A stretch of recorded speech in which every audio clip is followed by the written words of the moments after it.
minus 30 seconds.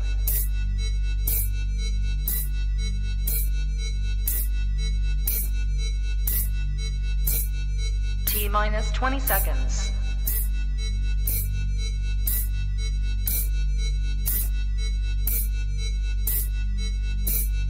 10, 9, 8, 7, 6, 5, 4, 3, 2, 1, 0.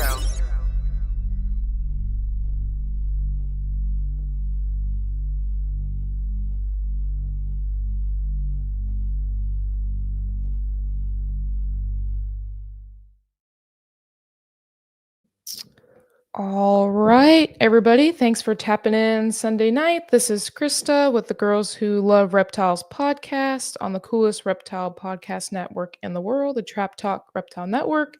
If you're new here, go ahead and hit the subscribe button with the bell notifications and get update on everything that we're doing. We're live 7 days a week. So learn about all the different species, new breeders on the block, on the trees Tuesdays. There's also a link to the Patreon down below. So don't be afraid to hit that and get kind of tapped in with people from all across different species. It's a great network and great opportunity to meet others in the hobby and industry. So I'm really excited. This is episode 21. We have Summer from Kinova'S on tonight. So we're talking about some of her personal hobbies as well as talk about the Pet Success program. So I will bring her on in just a minute. We have kind of a shortened time just to an hour tonight. So I kind of want to get right into it. So I probably won't bring up the comments or say hi to you guys in the chat tonight. But if you have questions, just put them in. I'll bring them up as we go. But as far as short updates, not really a lot for me going on. I did do the ARPE, so the All American Reptile and Plant Expo that was in Kansas City this weekend. Went okay, moved some animals, met a lot of new people. It was a lot of fun. It was the first show, and I thought it went pretty well from a traffic standpoint. There was a lot of people there, a lot of new people just coming in and just learning about reptiles in general. So it's a great time to educate people. And yeah, I'll do the Show Me Reptile show in Columbia. It's just a few minutes away from me next weekend. Then I'll take the break off for Christmas break and all that. So I hope you guys had a good Thanksgiving holiday, and then Christmas is in a few weeks away. So yeah, so we'll just keep it short tonight, and I'll go ahead and bring Summer on so we can get started. All right, there we go. I think, hey. Oh, there we go. Yep. Hey, Summer. How are you doing? I'm doing pretty well. How about you? I'm doing well. Lovely, crisp Sunday night here. I'm sure it's colder where you're at, but it's starting to feel like the winter and Christmas holiday season, so that's always good. Yep, we got a little bit of snow. It's actually not too bad temperature-wise this week. It's warmed up a little bit. I think it will get cold again, but it's kind of doing that weird warm and cool thing. Yeah, so. Yeah, I know. I was looking at the shipping count, like trying to plan shipments for next week, and it's kind of like we're trying to kind of front load the week because it's going to get a lot colder, it looks like, as the week goes on. So yep, I'll be shipping out a couple tomorrow while it stays warm. I'm shipping to both warmer places tomorrow, Arizona, I think Oklahoma. So yeah. How does shipping the leopard geckos differ from the ball pythons?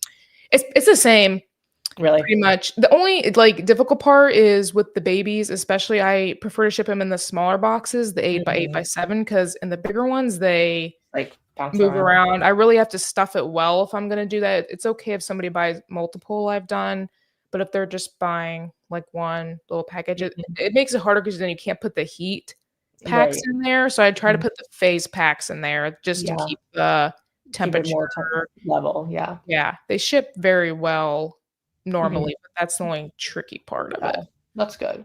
Yeah, we haven't used the phase packs, but a lot of people I know use them, and it seems like they work really well. So I would say so. The only thing is to educate the customer on them, because sometimes they'll get it and it's solid when they get it, and then they're freaking out that I shipped like a freeze pack with the gecko. It's funny that you say that, because we received an animal last week, and somebody had used a phase 24 pack, and Rob opened it, and I don't think he'd ever heard of those before, and he thought it was an ice pack, and so he literally was like, I can't believe these people sent us with an ice pack. Yep. And I was like, I just don't think they would have. So I was like, can we pull it out of the trash and like see what it is? And it was a Phase 24 pack. But yeah. Yeah. That's funny for Yeah, he just said he'd never seen him before. So yeah, he thought the same thing. But yeah. That's the only thing. So how's your weekend been going? I want to talk a little bit about your music because I think that's super interesting and not a lot of people know. I saw that I shared it on my own Facebook, but it looks like you hit the Kickstarter goals. Yeah, Maybe talk a little bit about that and what brought you to do that. Yeah, so basically I have done music. Probably the only thing I've done longer than being into reptiles is music. I started just when I was like very young, like 3 years old, like singing and then taking piano lessons and guitar lessons. And I was in choir and musical theater. And then I went to college and studied voice in college. And then I ended up getting a music business degree. And I initially, like out of college, was just teaching music lessons and also dance lessons. So that was like my whole life, really. And then alongside that, I started keeping reptiles when I was like 10. But basically I started, I always did music, I always sang, and I always kind of had I guess just a tendency to write. Like I used to write poems and little riddles and fan fiction and whatever kind of writing you could do. Yeah. And so I started writing songs when I was a kid, really, but more in high school, I started like taking it seriously. And so I've over the years had a couple of different little kind of side projects that I've done. I've put out one EP just as my own music, and then another EP I did with a band that I had for a while. And then I've done some work for composing for a film. But yeah, I turned 30 last year and I'm married. I'm starting a family soon. And I kind of was like, well, I probably won't have time to do all these different things anymore eventually, like I'm going to kind of have to like pick my battles. So I was like, this year I want to really focus on my music again, because I've been focusing hardcore on the reptiles for the past 4 or 5 years, ever since I quit my music teaching job to do Kinova. I kind of haven't done as much music. And I really missed it. So I was like, this year, my goal is going to be to record an album.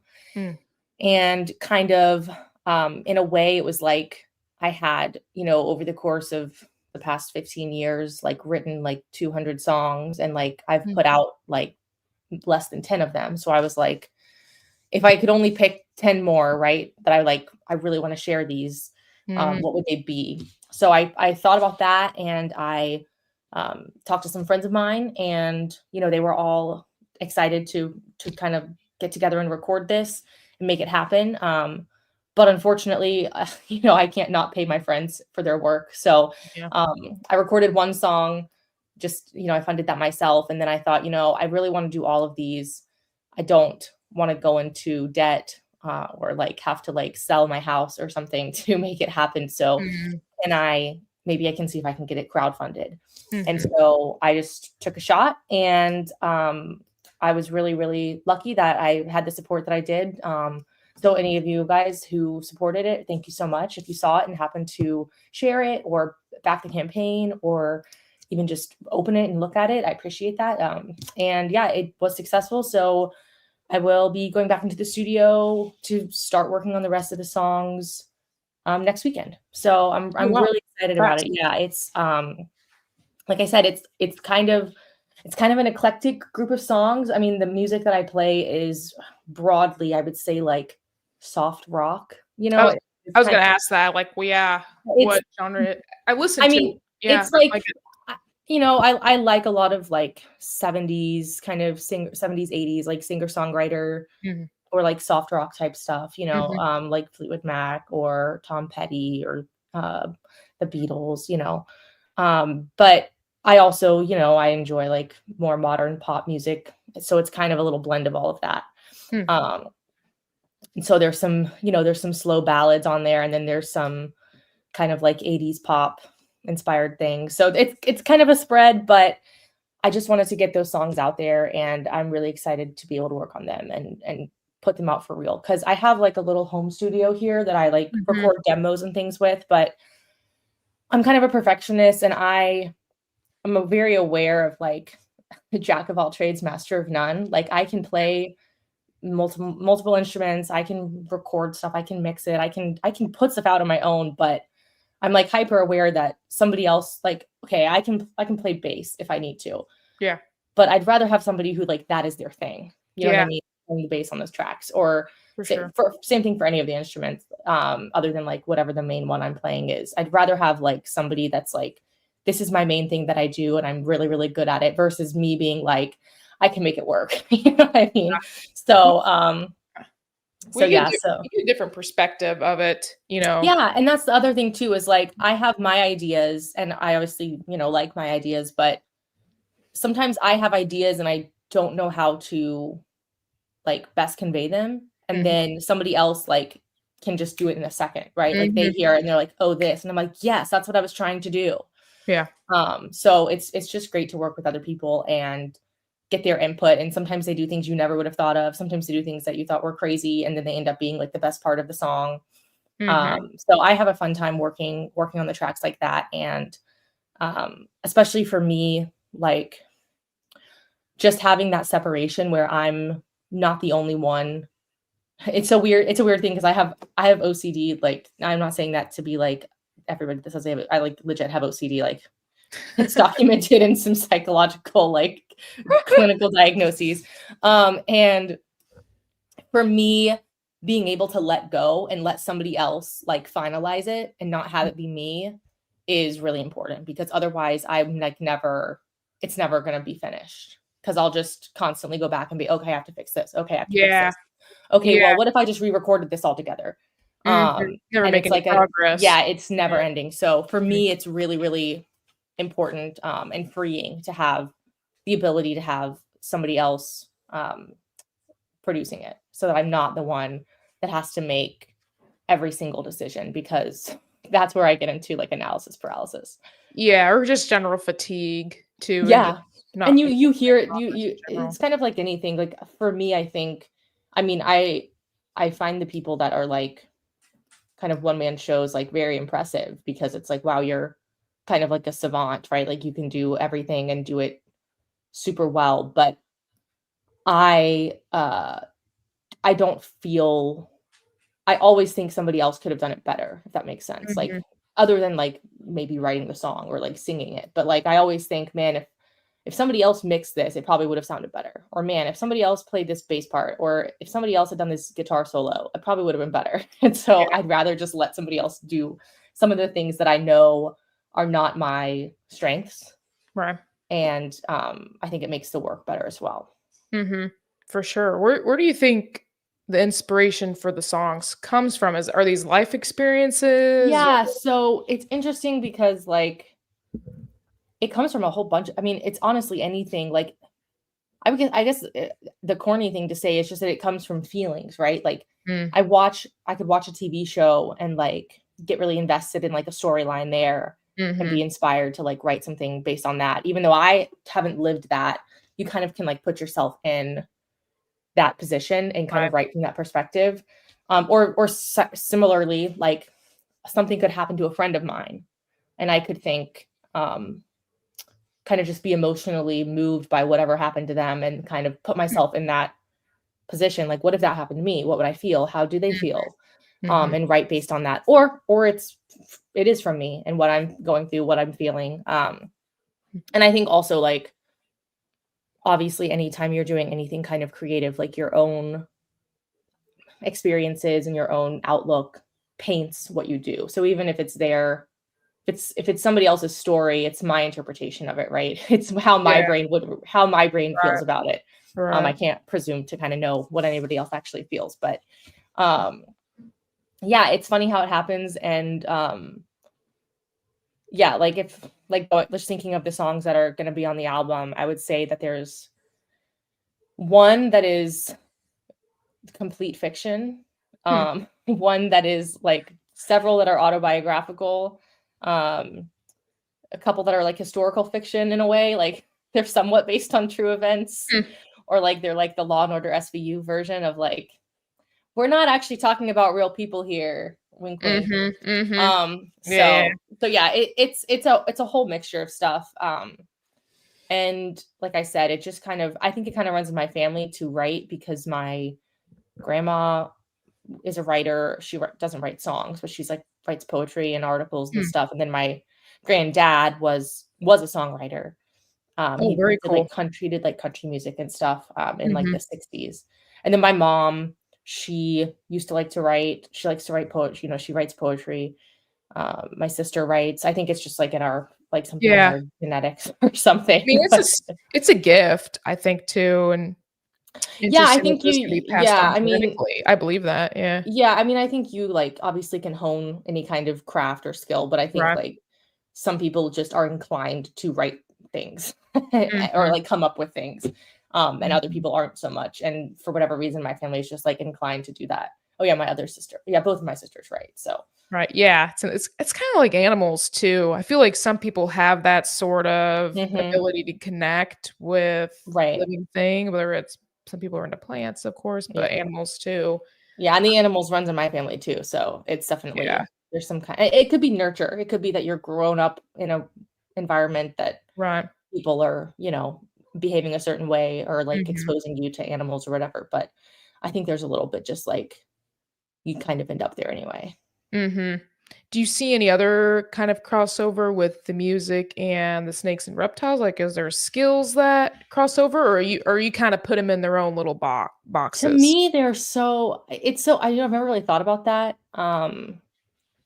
I mean, I think this if there was a skill that crossed over, it would be just like being observant, Hmm. because I think um in order to like write songs or write anything, you have to be observing things that are going on around you and like Hmm.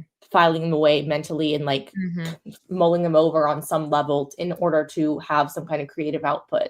Hmm. And with the reptiles, at least the way that I, keep mine, like that's really what I'm doing is I'm just observing them and I'm seeing what are they doing and what do I need to change and Yeah. what could I make better or what's bad for them right now? What did I do that caused this to happen? Right. It's all kind of observation and then analyzing that. And in a way, that's kind of what starts for me anyway, how songs come is like you're just constantly absorbing stuff. And then as part of the analytical process, Hmm. you're like spitting things back out based on what you've Right. determined. Right. That makes sense. Yeah, I can see how that would cross over a little bit. Music is such a I I did grow up doing I did piano, Hmm. I did flute, and then I taught myself how to do guitar too. And I was really into Taylor Swift, and I was into that Hmm. little so I was never good at it, but I try to imitate her and I have my own guitar, Yeah. write my own songs or whatever. But Yeah. um it's really it's really I don't know how to put it, but they look interested. They look favorably when I put that stuff in for college and for vet school. So people who Mm, are musically inclined are really able to adapt, I think, to new settings or look at things in a different way. yeah. Possibly, I don't know. I think there used to be a stat that like the most common major for like medical school, like so the most common like when you're applying to medical school, like the Yeah, degrees people had was music. real Like, interesting, yeah. huh? Um, I would never guess that, but yeah. makes I sense. don't know. I think it just is um I mean, I do think that it works like a side of your brain that is just a little different and it does kind of you have to do a lot of multitasking. There's a Yeah, lot of processing involved. yeah. It's like another language. Um It's like another Yeah, language. you're learning, like, another language, and there's also, like, elements of, like, real-time processing that has to happen, right? Like, Mhm, especially if you're, like, classical piano or something like that, mhm, you're learning how to sight read, how to, like, literally sit in front of something, and as you're reading it, you're playing it for the first mhm, time. Same thing with, mhm. like, voice, you're reading something for the very first time, and you're singing Right, it as you read it. right. And so I think there's just a lot of I don't know. I mean, again, I taught music, so I'm a little bit biased, but Mhm. I think that anybody I think kids, I mean, I think a lot of people agree with this, but I think it's important for kids and stuff like that to have like a musical education. Not that everybody needs to be a musician, but to Right. have exposure to that because I think it's really good for your brain development. Mhm. I would agree with that too. My mom had us all in piano lessons for Hmm. sure. We would always go the same day of the week and Hmm. just go one right after. Yeah. But I always remember that growing up. There's somebody at our church that did it. Yeah. But yeah, I always remember that. Probably if I ever had kids, I'd probably do the same if they were into wanted to do it. I don't want to force them, obviously, but I do think it's Yeah. beneficial. I will force my child, but not like not forever, but like I'll put them in when they're young enough that it's like you don't really have a choice because you're so little. Like you're just doing what I tell you. Well, they're probably genetically going to be pretty gifted with it, or have that I inclination. hope so. My husband, he is musically inclined, but his parents never put him in any music class. He never got any exposure to it really. And I always feel like it's kind of a shame because he has such a good like natural ear. Yeah. And he's the kind of person who like he listens to like movie scores and like stuff like that. And like his number one artist on like his Spotify Wrapped was Hans Zimmer. I love Hans Zimmer. Right. So it's like he's just like kind of a music nerd, even though he doesn't have any background at all. Like he's never taken any music lessons whatsoever. Yeah. No, but I'm like your mom kind of messed you up on that one. She should have stuck you in something because you probably would have really taken to it. But yeah, for sure.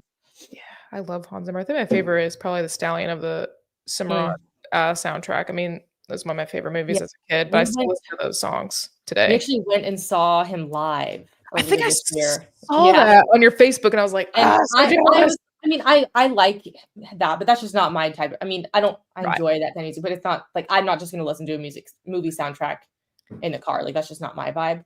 That's my husband will definitely do that. It's my vibe. So I went with him, and honestly, it was such a good show because it was, again, because I've done so much like music education. I've been to many orchestra performance, and they can be very boring sometimes. Like they're just long. Everybody usually is kind of sitting down. Like there's usually not a lot going on. So in my head, that was what I was going to, but it was like a rock concert. Like, I mean, there was a whole orchestra on stage, but the production was like, it was a rock show. Like it was really interesting. They had these amazing female drummers, two that were kind of like playing off each other. They both had drum kits in the middle. And like the people, like all the cellists were like headbanging. Like it was great. Wow. Like, everybody was cool. And it was very choreographed, and it was just, it was a really good production. And obviously it sounded incredible, and it was, great music. So no, that's really awesome. And it kind of brings up Marcus here, artistic part of the brain. I think that is also what connects music and reptiles too, because reptiles are a form of art, I think, and creativity, and same with music. So I was talking about that with somebody that came by booth today. They're more plant people, but we were kind of just talking about artistically how we can kind of use our own personal flair on creating. I mean, I think with the like MORPH projects and stuff like that are definitely artistic. You have to have kind of this, I mean, it's that same kind of thing. Like you're observing something, you're processing it, and you're putting out, what do I think would make it better? Or like, what's my spin on this? What's my vision for this? Right. So I definitely think it crosses over. And I think, especially with the plants, because I mean, I'm just imagining like even something like making a flower bouquet. It's like very artistic. Like just like how you're arranging your plants in your room. That's artistic to me. Something I'm less skilled in. I wish I was better with plants. I can't even keep them alive. So. I kill them. I was walking around. Some of them they have for like $1,400, $700. Like people are really, we think it's crazy, but then people look at then there's like the $20,000 ball pythons. I'm the same. I have one plant that I've managed to keep alive, and it is how old is it now? It's the offspring. So my grandma bought this plant in 1964. Oh my goodness. And it's just like this, I don't even know what it is. I don't even know what kind of plant it is. I have to Google it, but it's a tree type ish looking plant. And it just keeps growing, and every like 10 years or so it has like a bloom. And when it gets too tall, she just like cuts the top off, and you can like stick it in the ground, and it'll like root. And like, so she has, as she's done that, she's given the cuttings that she's done and planted to other people. So I have like, one of those. So that's the only plant I've been able to keep alive. But it's also like, so old that I'm like, I don't think this has anything to do with me. This plant is just never going to die. Like it must be like the most resilient plant on the face of the planet, because she's had her original one for, I mean, I guess now like almost 50 years or more than that. Wild. Yeah. Literally wild. Huh. Well, I wonder what kind of plant it is. If you ever find out. It's crazy. I mean, I'll take a picture and text you later, but yeah, it's wild. Very cool. Well, I'll kind of transition onto the reptiles too. Yeah. Before we get into the pet success program, what species, because we all know you're with Kinoa ball python, but what species do you keep, and do you breed yourself or just keep them? I can't forget. So I don't breed myself. I started out, I really got into them when I was a kid, like I think when I was born, actually, my mom had boas. And we always had animals. We always had parrots. We had uromastyx for a while. We just always had peacocks. We had finches. We had just horses. You know, we had everything you could ever think of having. Somehow at some point in time we had it. And so reptiles were never weird to me. Like they never seemed different. My mom didn't treat them differently, you know? So they were just like any of the other animals that we would have. And so when I turned 11, we were at the pet shop, just I think because we used to like to go to the pet shop because my mom likes animals, just a little local mom and pop shop. And they had just gotten in a batch of baby boas. And so my mom was like, do you want one for your birthday? And I was like, yeah. And she was like, well, you're going to have to be in charge of it. So you're going to have to research it and do all the care. And I was like, okay. So I went home and got on the internet, and this was in 2004. So a very different internet than we have today. But I went on the internet and I started researching, and I found forums, and I got lied about my age and got on all the forums. And from there, I mean, it's kind of like it's the same story as everybody today. It's like you start seeing all the other species that are out there, and you're like, oh my gosh, this is cool, and this is cool, and this is cool. Right.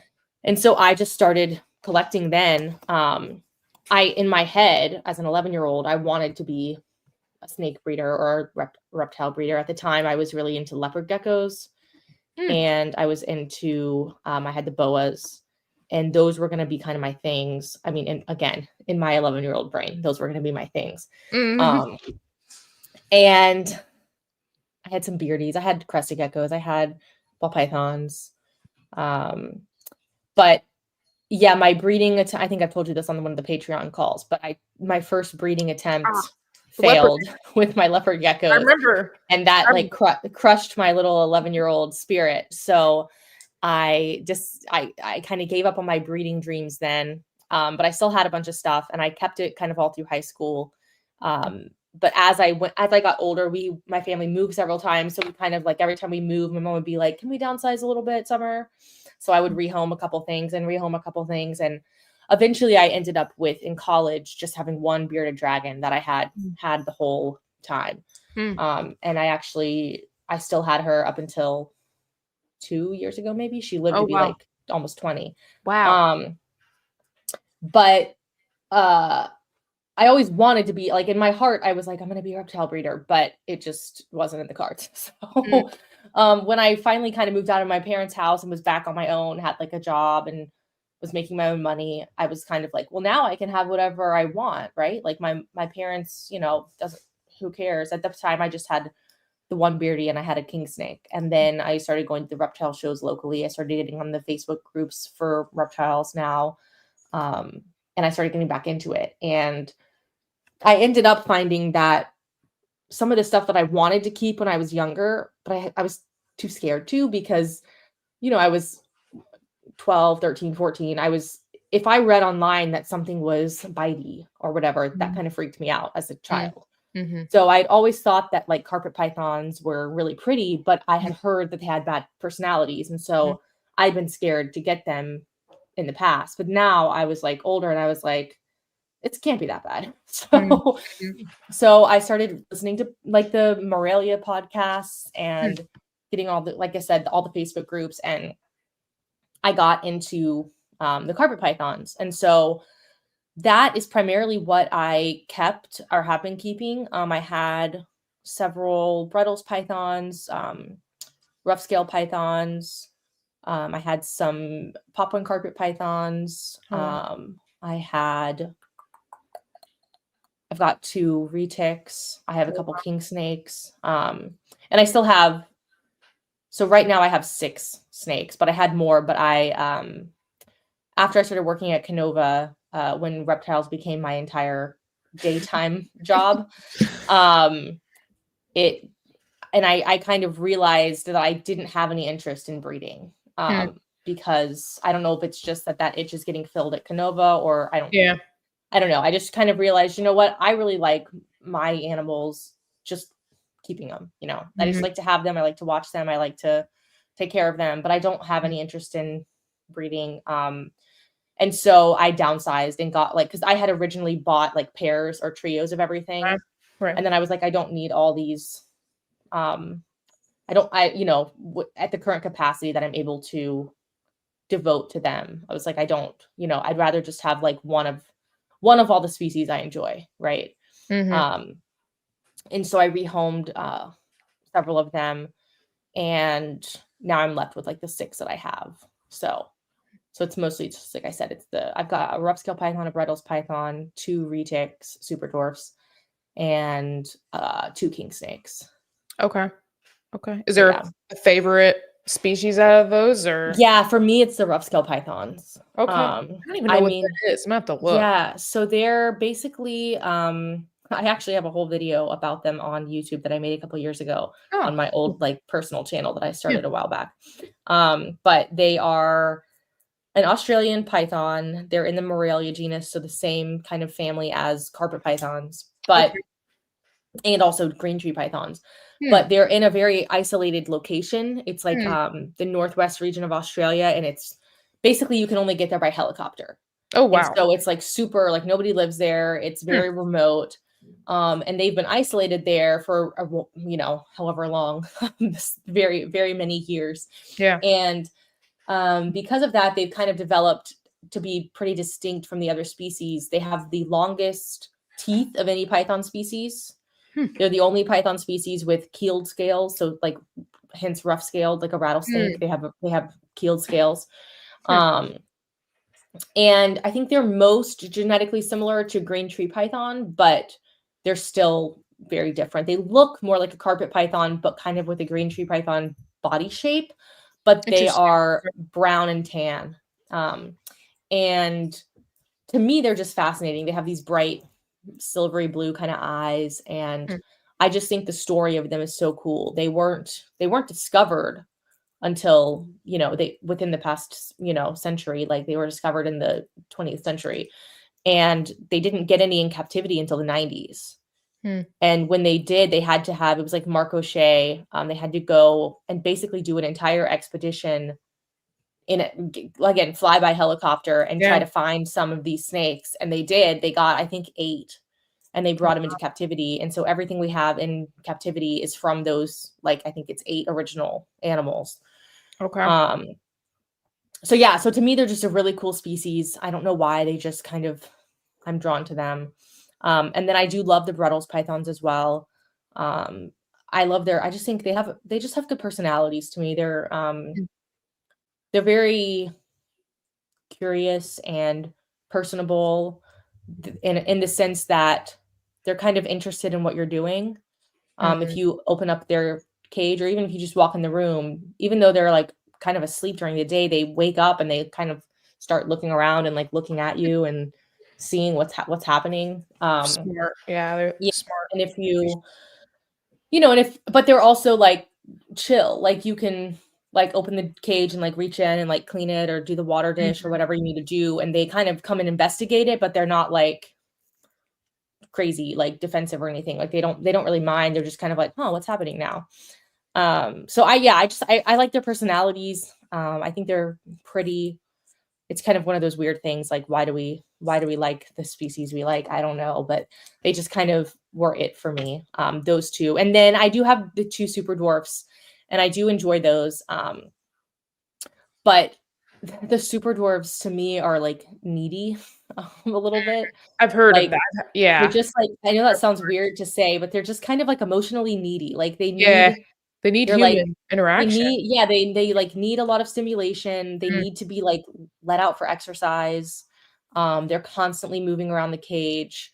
That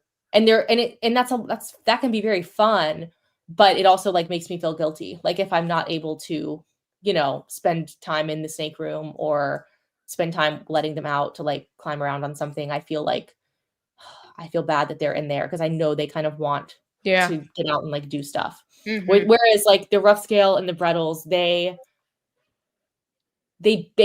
are more content to be left alone, but they're still kind of personable. Right. Whereas the retics just feel like a puppy that's kind of like whining at your feet all the time. Whereas the Brettles are more like a cat or something. Like they come around you and they're like interested, but they're also kind of like, it's okay, go do your thing. Yeah, I kind of like that. I feel like it would stress me out. That's why I like the reptiles. For them, I mean, the ones I keep, they're fine, just kind of doing their own thing, and I just let them chill. I think it's too much stress for me to have one want to be out all the time. I think one of them. Right. Exactly. So like that's why like I have the 2 retics. One of them is technically not mine. She's was kind of like a gift, I guess, just to like raise up. So I don't know how long I'll have her, but I'll be fine with just having the one because it's like, it's just a lot. I feel like it's a big commitment. Like I wouldn't recommend it. I feel like if you're gonna do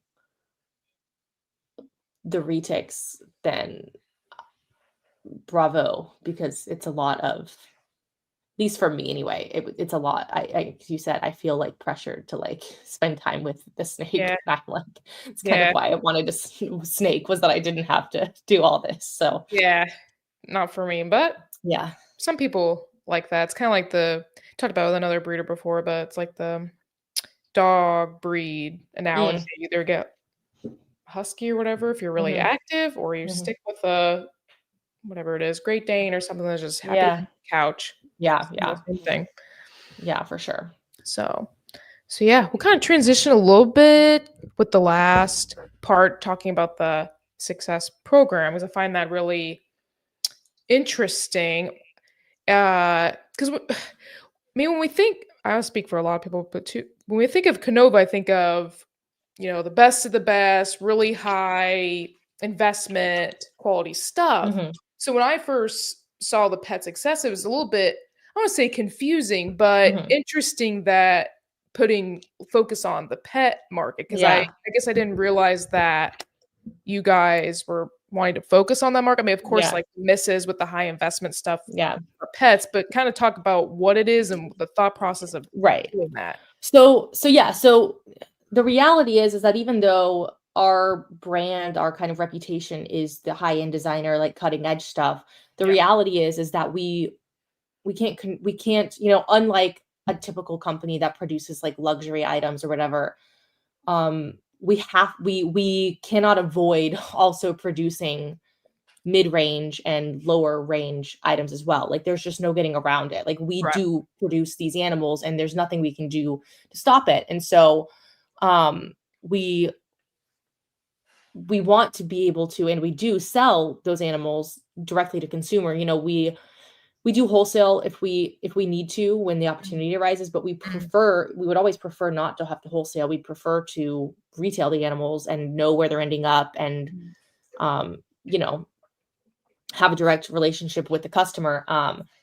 And what I was finding was that, especially with a site like MORPH Market, where all the listings are aggregated and people are buying from you, not necessarily because it's you, right? It'd be different if we were selling only from our website, but we're not. We're selling on like a platform where anybody who wants a ball python and just wants a ball python period can go on there and look and see all of them. And so they might see ours and it could be their very first snake that they're buying. And a lot of times it is.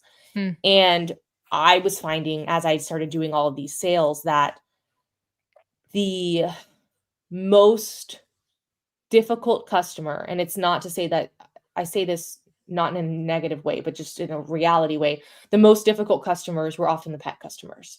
Because they required the most support. They had the most issues. And it was just something that I started noticing was, not that it was a huge problem, but I'm the kind of person that, like, if there is any kind of a problem, I'm like, well, what can we do to kind of solve this? And it takes time, it takes resources, your time, having interaction, And what I was having happen, what really really kind of did it for me was like, we need to do something about this, was because first of all, we don't want to have customers that are unhappy. That's just not good business. But for me, it's also that I want to make sure the snakes are okay, right? And we had several instances where customers were not upfront with us about their level of experience or knowledge.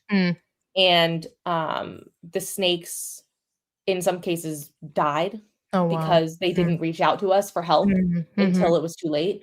Or it was like such a poor experience that the snakes had to be sent back to us, which we're always willing to do. But again, it's just kind of a thing of like, this is like, there's got to be a better way, right? And so what I found was just that there's a bit of an information gap.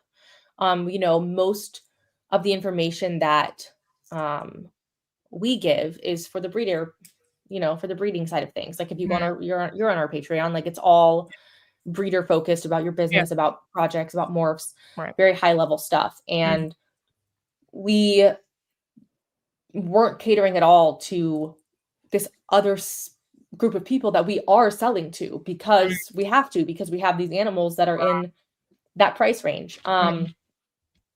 And what I found was that I think most people buying pets are very well-meaning, right?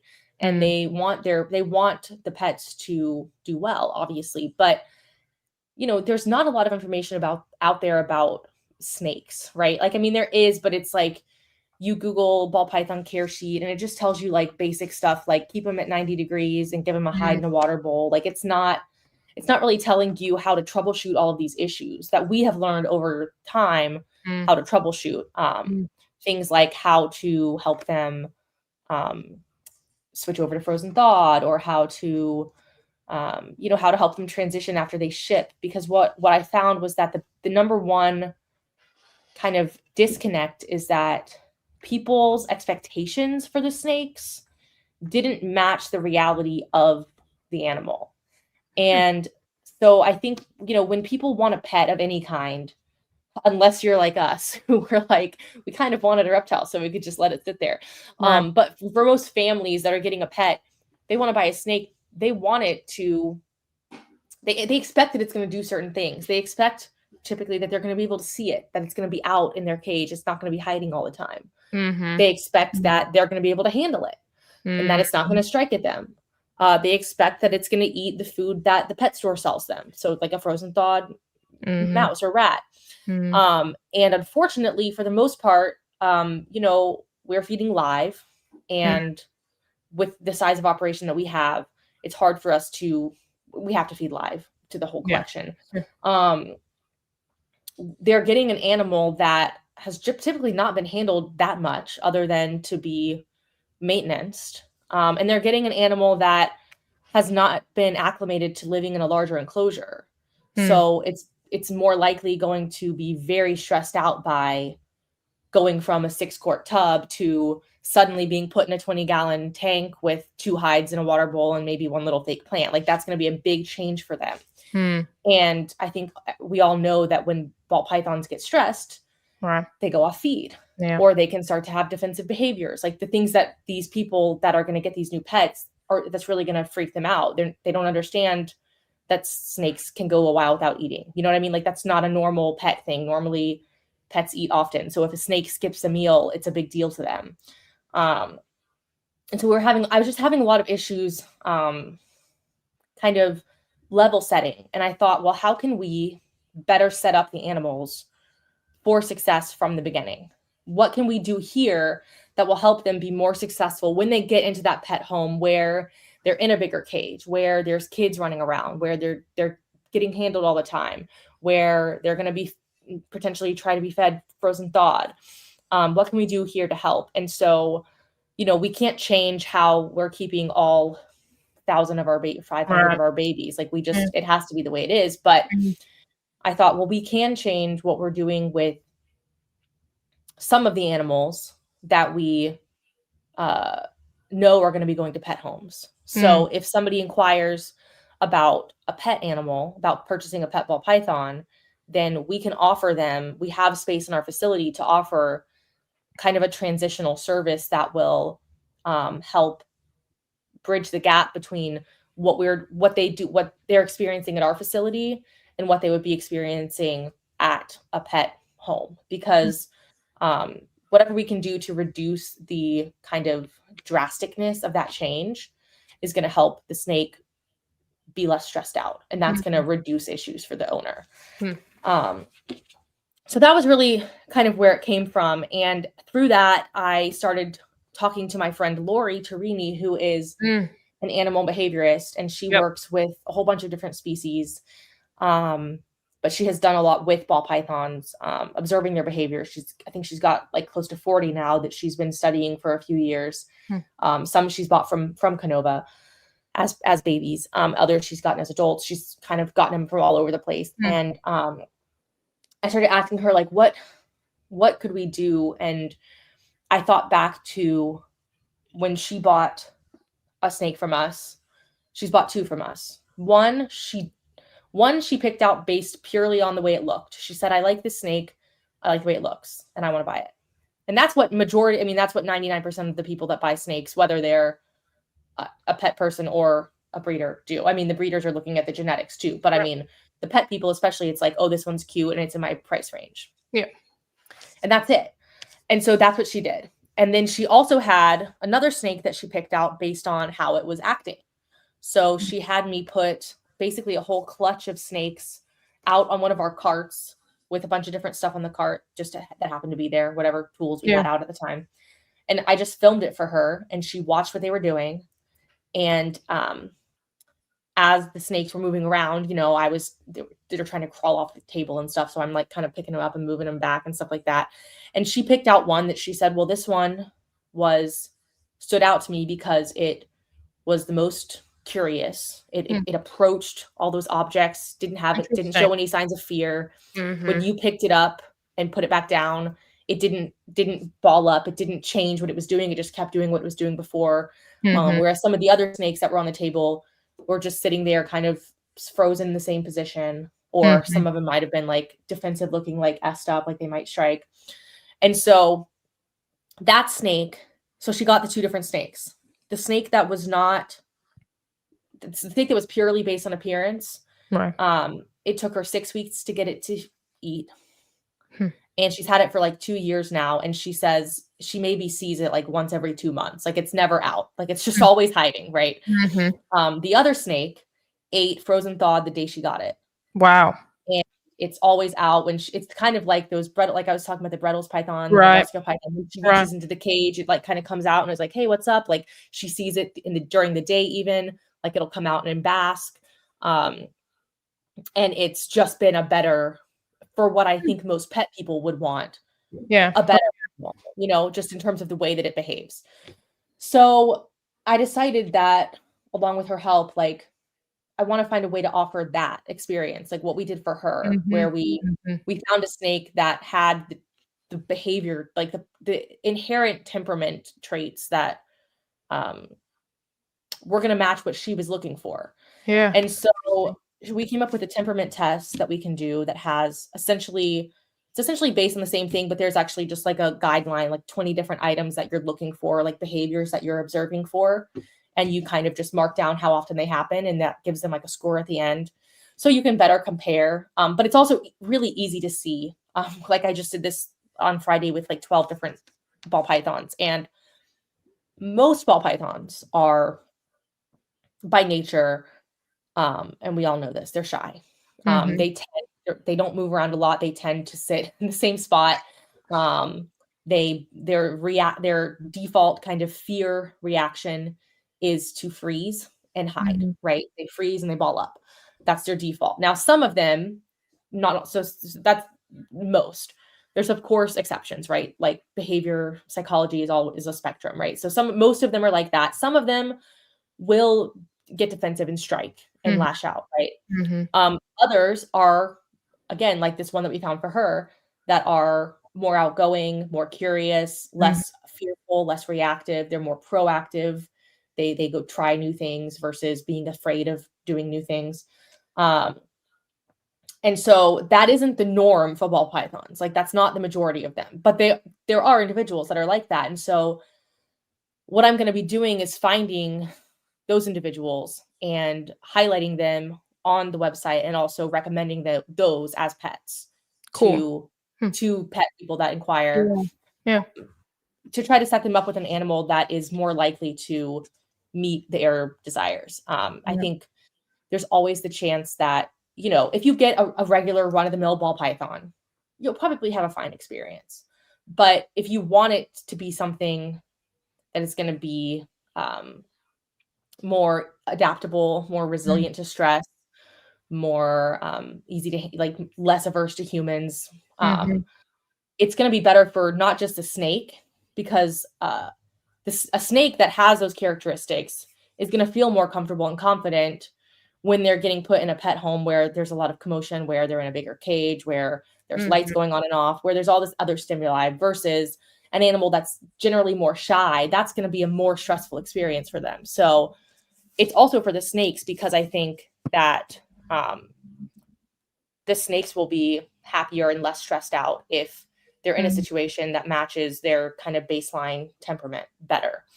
Kind of like, trying to fit a square in a round hole. What is that saying? You know what I mean? I've heard it. I don't know the exact saying, but yeah, I get what you're putting down. So that's kind of where it came from. And right now we have one snake in the program. And it's a snake that so the person had first picked out a different snake, and the snake that she picked out based on looks. I wasn't exactly sure how I was going to go about it. At first, I thought, well, maybe I'll just let people pick out snakes for themselves, like how they always have. Because I'm so used to everybody just picking out the snake they think is pretty. And I'll just test it and then kind of tell them about its temperament so that they know.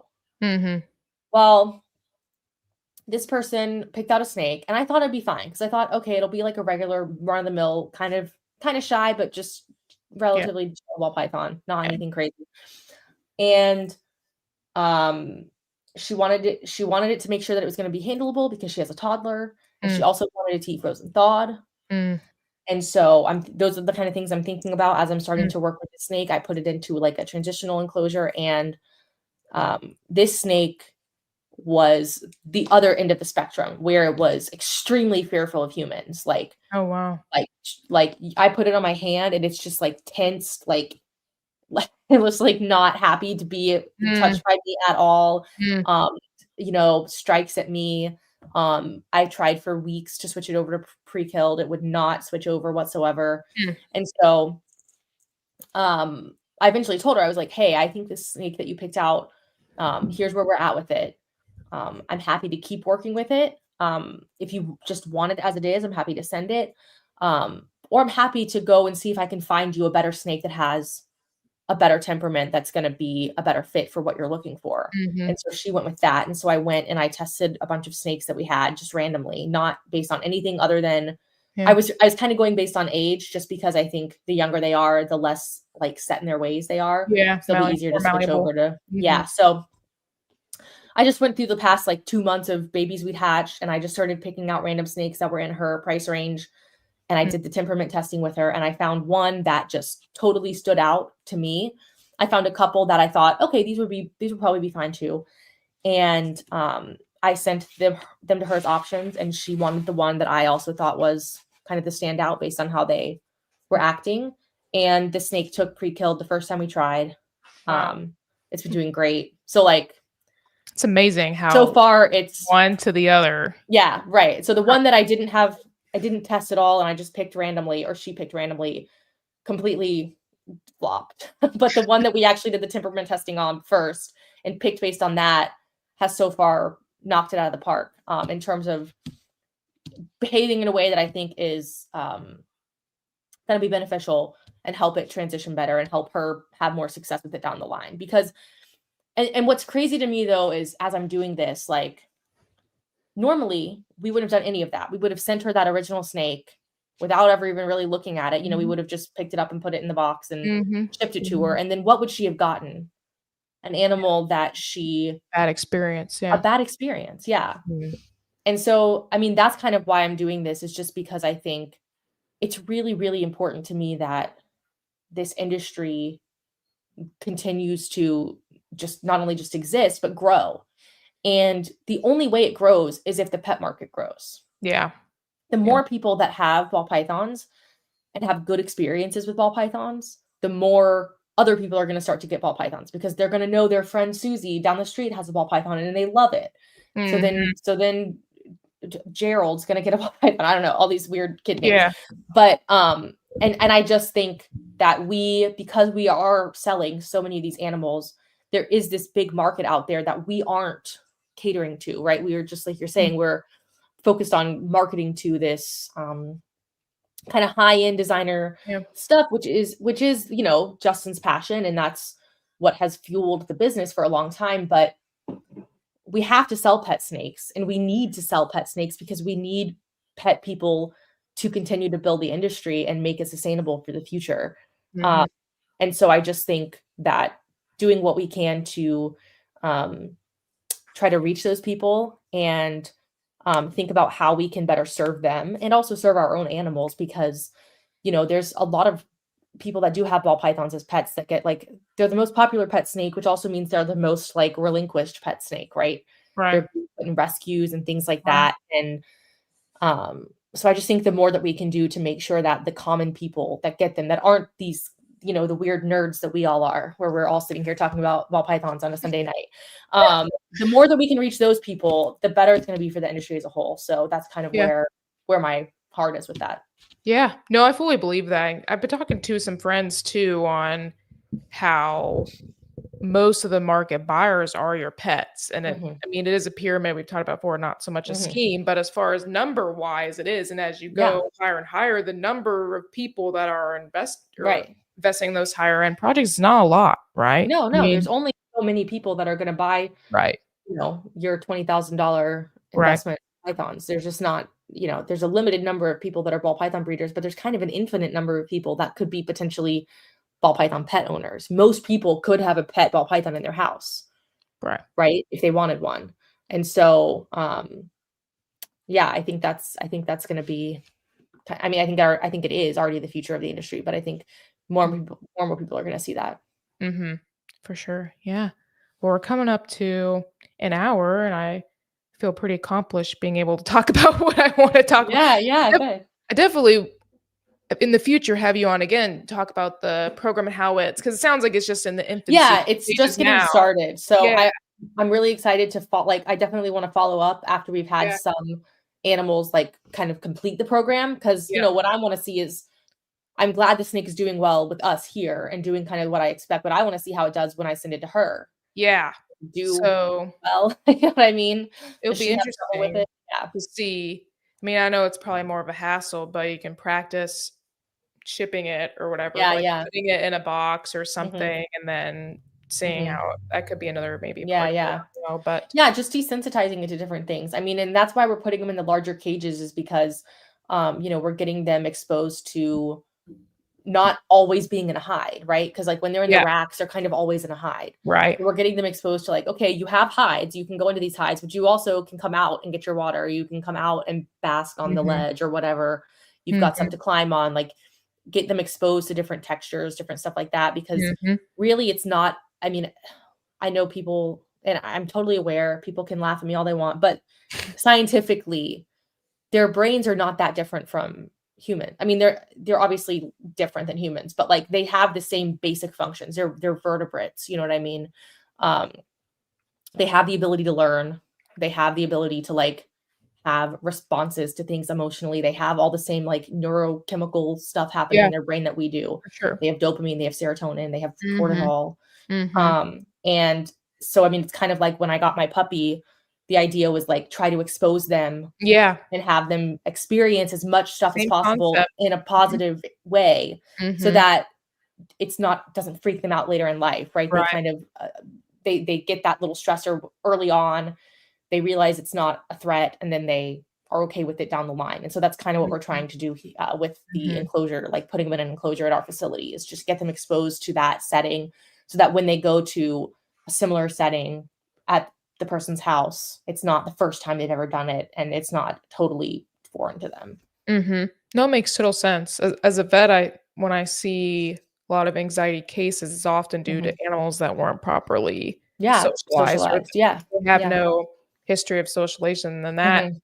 not only has an impact in that stage of life, but as adults too, because they develop these anxiety-like behaviors. So Right. it's Yeah, all exactly. that first whatever few weeks of life, we Mhm. maybe Lori, I'll have Lori on a show in future, but Yeah. for that time, in dogs, it's so many weeks. So I wonder in Mhm. a snake what that Yeah. Right. target age is to Yeah, I desensitize. don't know. And I think, I mean, we're obviously lacking. I mean, there actually is a lot of research on this that a lot of people don't Mm, know about. And Lori has put together a document, which you'd probably be interested in, Krista, just because you're a science person. yeah. But she's put a document together that's basically kind of the scientific basis for all of the stuff that we're doing in the program, with all of the links to all the studies that it's based on, Oh, cool. and all of the papers and everything. So Mm. for anybody who's doubting any of this, we can send you that and you can read about it all for yourself. It's not Um, magic. No, I have but her yeah, on my list to bring on yeah, the she would show in love this. the She's a future. great guest. So Yeah. yeah. Cool.